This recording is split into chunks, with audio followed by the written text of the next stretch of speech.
The Monday morning Bitcoin and stock market crash update. So I'm going to do some momentum indicators today that I do a little bit less often.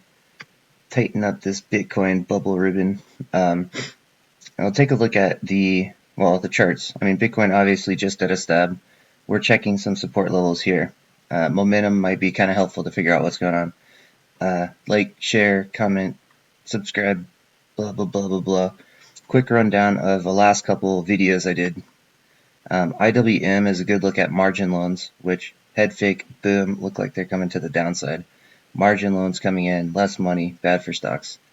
The NASDAQ, people are rotating into the NASDAQ. Safety play, could be in smaller stocks, could get in trouble. The big one, treasuries. Treasuries are breaking out to the upside. This is a deflationary move, which also means less money in the market. And if you watch, Bitcoin largely trades against treasuries, and the stock market sort of trades against the DXY, except that the stock market and DXY have both been bulling for like 13 years, but they sort of bull inverse, but treasuries and Bitcoin actually inverse pretty well, and treasury moves actually precede the Bitcoin moves a lot of the time. So let's go look at Bitcoin first.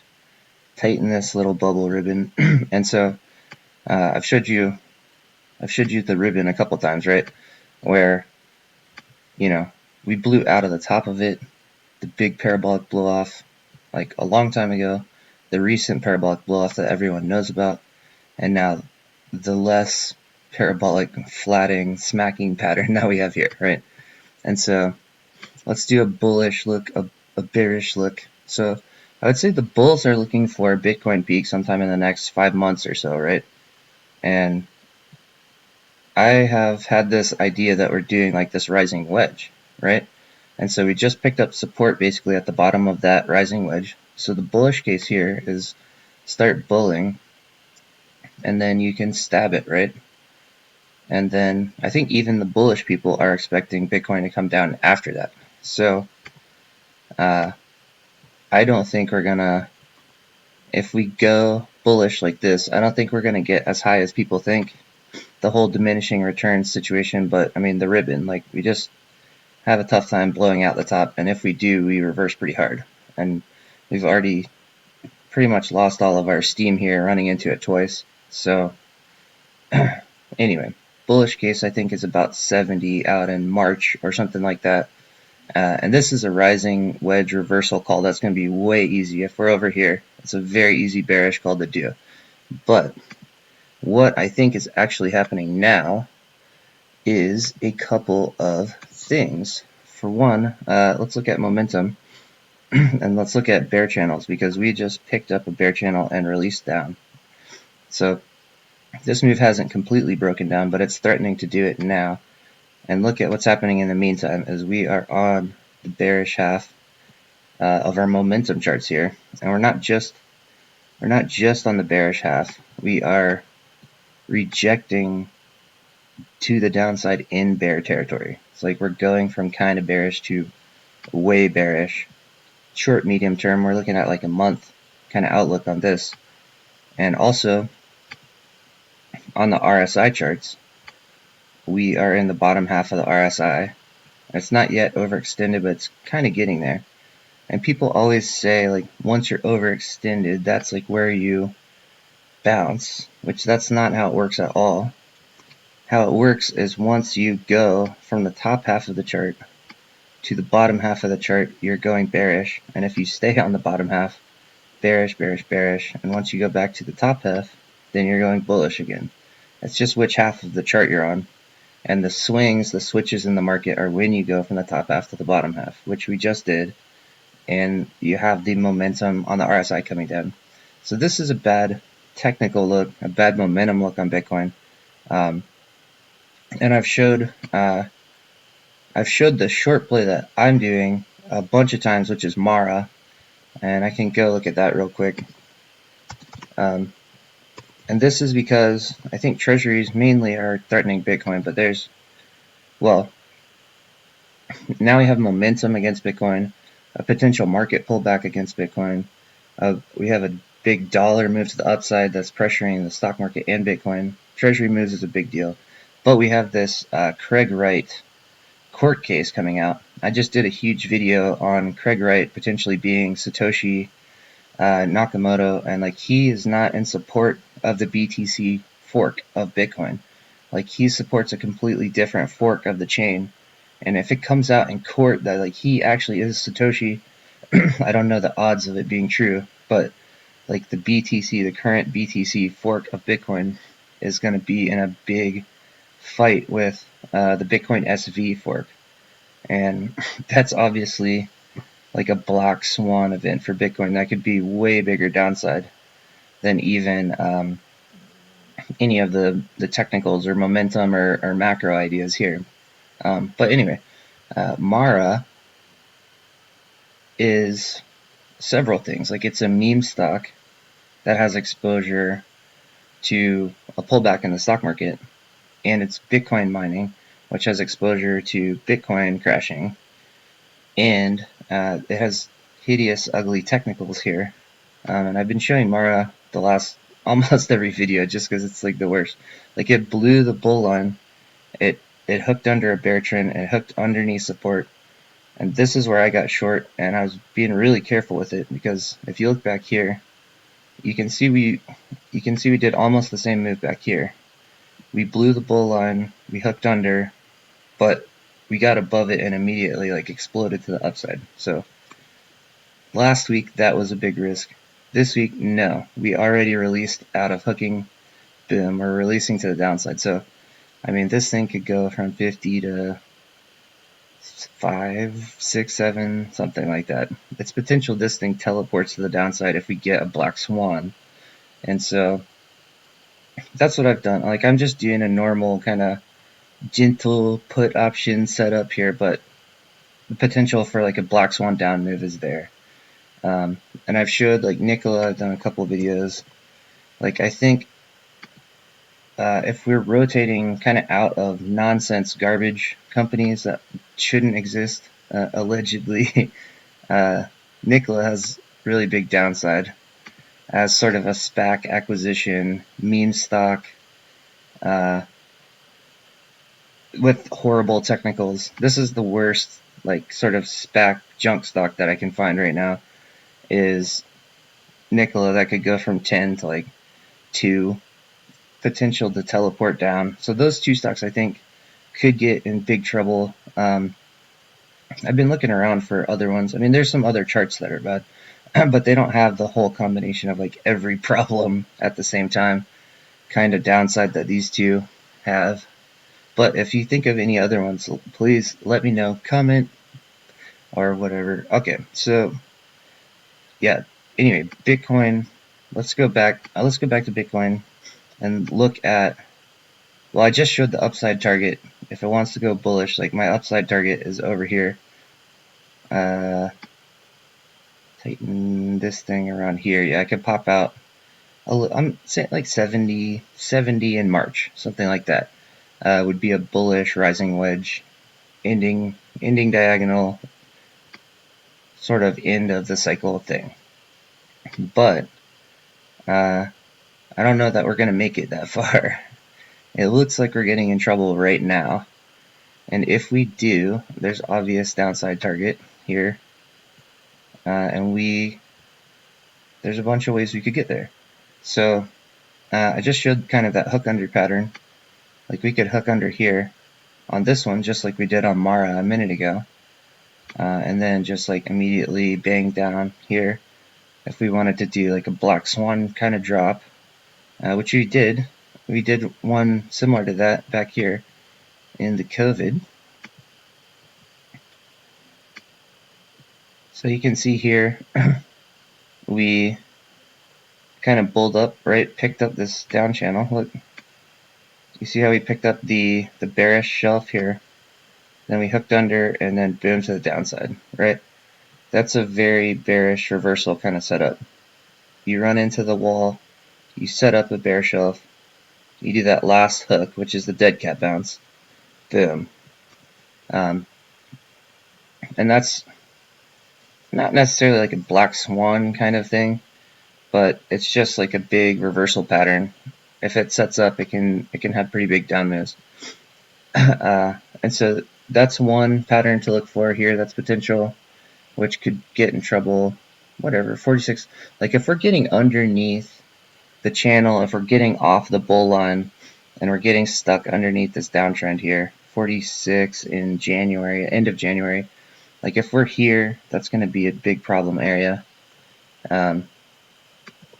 We might not make it that far because momentum is turning down right now. So like if we're under here, we might not even hold. Like we could come down.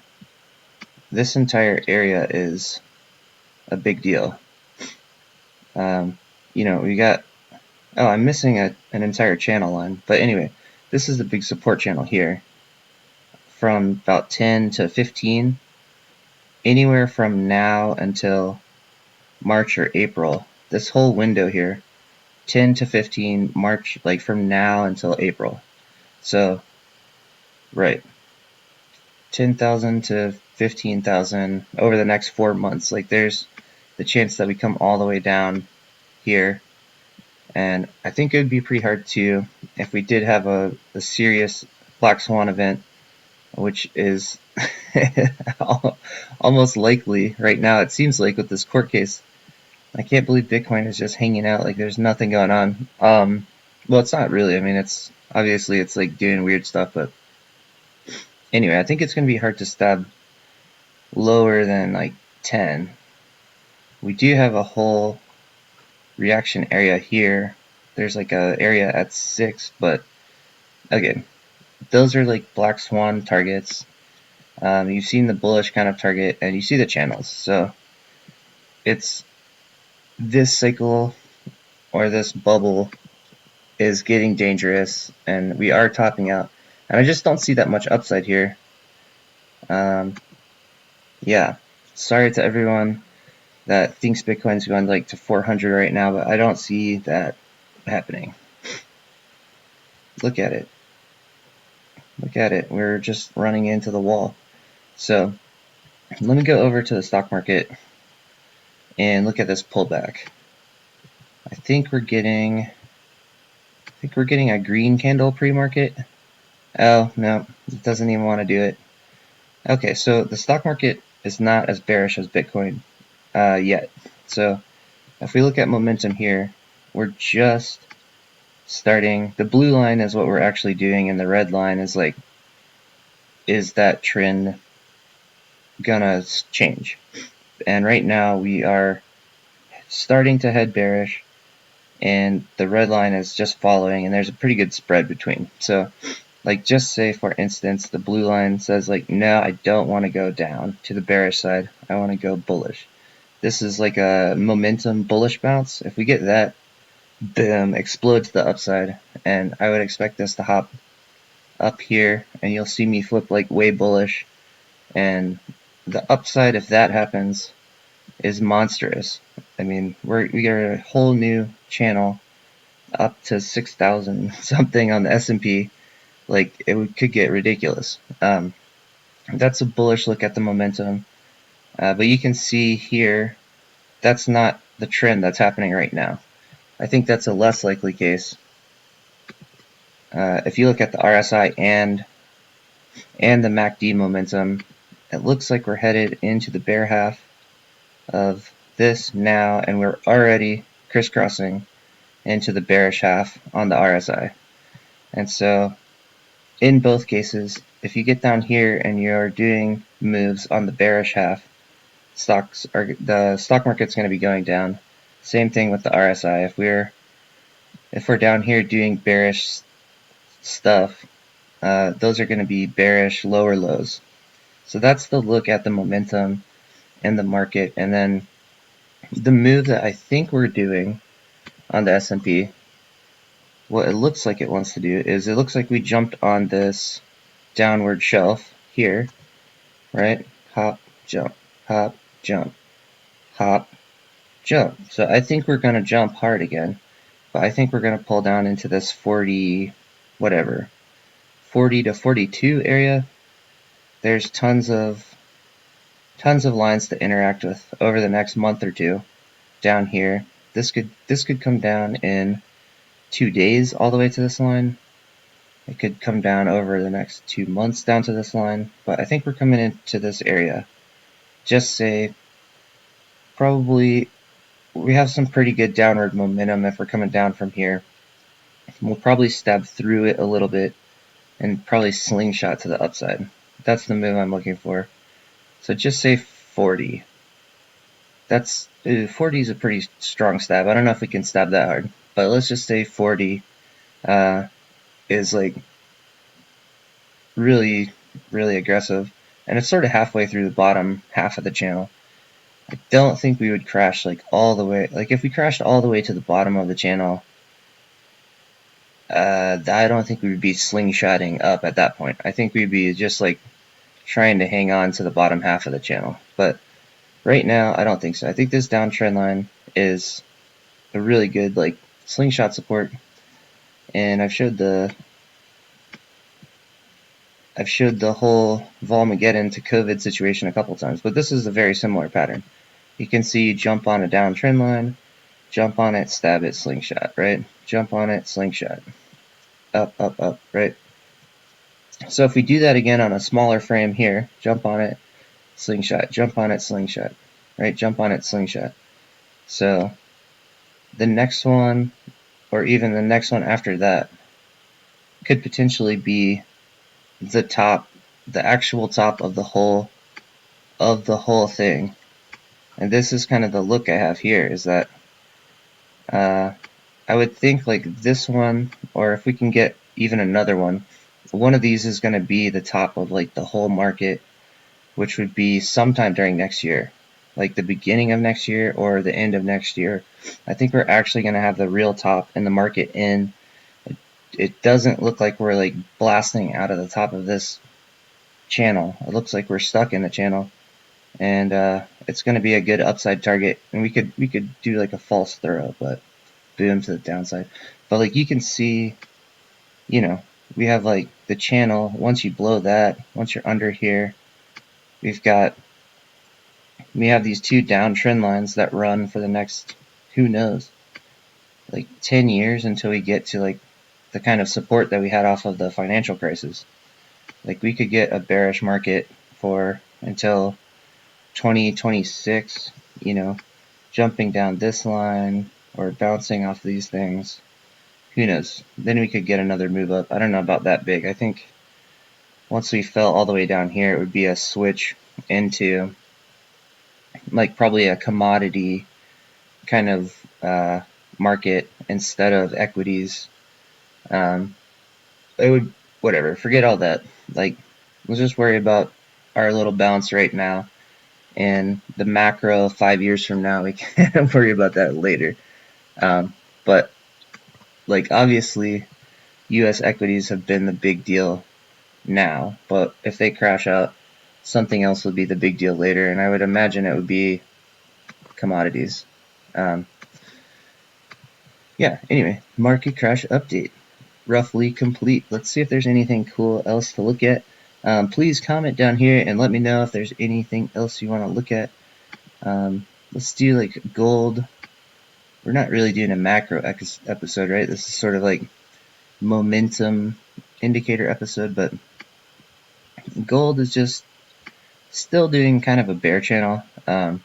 I was thinking that if Bitcoin is going to crash out and treasuries are going to go to the upside, like gold has been trading more with treasuries lately and against Bitcoin. So a swing up and an actual breakout on gold would not surprise me. Deflation is going to be probably bad for commodities. So even if gold is okay, silver is probably going to get in more trouble. So let's see if gold and silver can hold. See how the commodities are looking, because the idea, I think, if we're going to be rotating out of junk, like, and I'm like, I don't know if I should call Bitcoin like junk, but like, if we get a black swan on Bitcoin, but we also rotate out of like these SPAC companies that just have a bunch of nonsense investment into companies that don't make sense and aren't getting any more money. Like we could lose some of those companies, like not that they are going to go out of business right now before we get to the top of the bubble, but like their stocks could pull back. Sorry, like the Nikola stock I looked at, and any of those other ones. Oh, let me look at Tesla here in a minute. But anyway, silver could pull back a little bit with this little pullback, but I would expect like probably gold and silver and like copper, like FCX is a copper mining, like a momentum leading stock here, like gold, silver, and copper after a pullback as we go to the top of the bubble should hold. Those should hold up better than like meme stocks. And when I say meme stocks, I actually like the GME chart. This thing looks like a bull flag, but it looks like it wants to pull back into support here around, 130. I like that chart. SINS is another bull flag. So not every meme stock looks bad, but a lot of these, lithium, electric vehicle, green energy, kind of recycling, these companies are all starting to break down and look kind of terrifying. So that's happening. Tesla, everyone loves Tesla. Tesla's in big trouble. I think my last Tesla video was right around this reversal point, and what I said then was if we get trapped under this downtrend line, Tesla's in big trouble because we've blown our bull bubble line. So here, let me tighten this bubble up, show the bubble, and so like you can see way early bubble, we stabbed through the bull line, but since then we've held it, right? We've held it and we've been running into sort of this bubble topping area. But now we've blown, this is actually blowing it. We blew the bull trend line and it's really hard to get back there now. Like I think we blew it. I think Tesla's in big trouble. And I don't know that it's an immediate like awful downside trouble. I mean, I think this could be a very slow ABC wave. Let's do the same kind of look here. I've got a couple ideas on what Tesla might do. See this triangle? These are absolutely awful to try to swing trade because if you're in like this is like a symmetrical triangle, which is terrible because it can crisscross randomly across this and it could sporadically break out of either side. Just on technicals, like these things are terrible. So you won't see me trading Tesla this week. But just as a look on Tesla sort of being the meme leader of all these other EV stocks, like here, let's do the bear shelf, right? The same look at Bitcoin, the same look at the stock market on a bear shelf. Oh, I didn't show the bear shelf on the stock market. Look at this one, okay? Bear shelf, right? Hook under, boom to the downside. That is the black swan ugly look, and that would probably occur in March on Tesla. If we get that. Another look is a generic ABC wave. So symmetrical triangle, right? And then actually almost the same move. You would do the symmetrical triangle, then like a wave down to, I'm not sure exactly where, 400 or 500 maybe. And then the B wave, you'll overthrow the downtrend, false breakout. And then the C wave, you pretty much hug that bear trend. So this is a bear trend line that looks pretty good now so far. That's my line for now, is this bear trend that starts here where we are and ends up over here in like 2023, June 2023 at like 530 or so. If Tesla's going to go bullish again, this is the area. And look at the bubble, there's tons of room. If Tesla wants to go crazy again, 6,000. Yeah, if Tesla starts bullying from there, like I'm gonna be saying 6,000. Like I'll get ridiculous about it. But like what we just saw with a bunch of the little tiny EV stocks is they started this ABC downwave, and now they're actually, before they're even getting there, they're falling out under This is what a bunch of the other EV stocks just did, and Tesla could do a way bigger and slower later version of the same thing. Anyway, I'm bearish Tesla since we blew the bull line, but these are the targets that I have. And if we fall out of here, well, goodness, this is the area that we're in.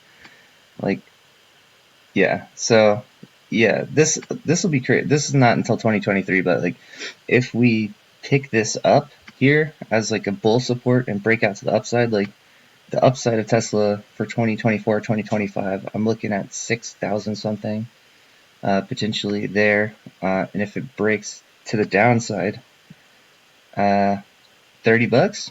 I have $30 here, and we have these early kind of bearish channels that point at, yeah, like 30 bucks maybe out here in like 2025. So that's that's my outlook on Tesla. We're either going to 6,000 or to $30 by by 2025. But 2025 is the big year in either case. That's a ridiculous outlook. Hold on, let me go back to the S&P and go to the hourlies. We're getting pre-market. If you're still watching this, I need to get this video like out. But yeah, the same idea, pull back and bounce, right? But let's look at it on the hourly, because you can see what it's doing a lot better here. And the pre-market is not even pretending to get bullish. So just to recap on the technicals, this is our bubble channel, the green line. False breakout, boom, not good. This is our next channel support that we just tried to jump on top of, right? Boom, we broke down. Okay, we can get back up. So if we get back up and hold this, especially if we jump up here, it gets way bullish, but what it looks like we just did is picked up a nasty bear shelf, and it looks like it pushed us through both supports, blown and blown. So it looks like we're going to get a downside move. It looks like the momentum is down. It looks like the technicals are down, and releasing off of a shelf like this, when you've just broken your last support that you failed, could get ugly.